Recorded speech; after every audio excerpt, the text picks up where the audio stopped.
Ngayon ko lang nalaman guys na hindi pala lahat ng info na notification galing kay Facebook is walang problema.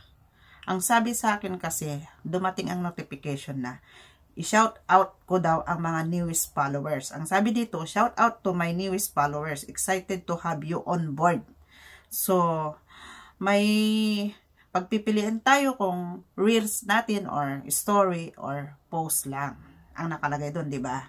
Yung i-welcome natin yung mga new followers natin na naka-onboard.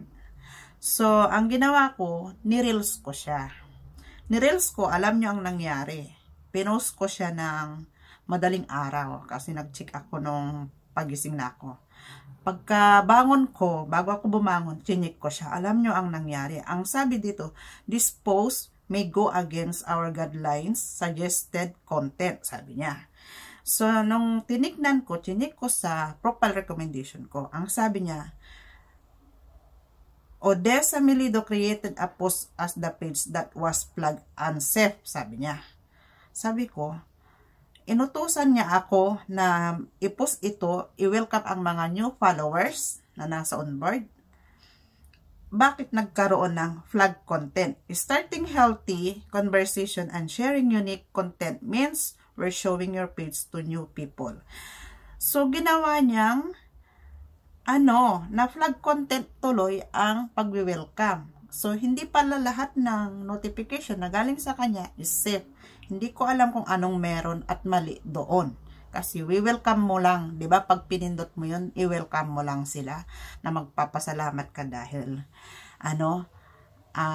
na-follow nila ang iyong Facebook at sila ay new coming na followers mo or viewers.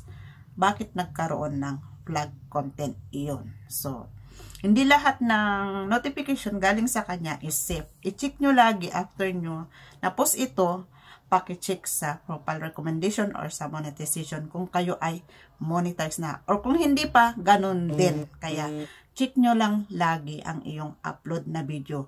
Hindi lahat ng video is able to monetize. Mayroon mga unable to monetize. Kaya, payong isang content creator, small content creator, sana may natutunan ka sa video na ito.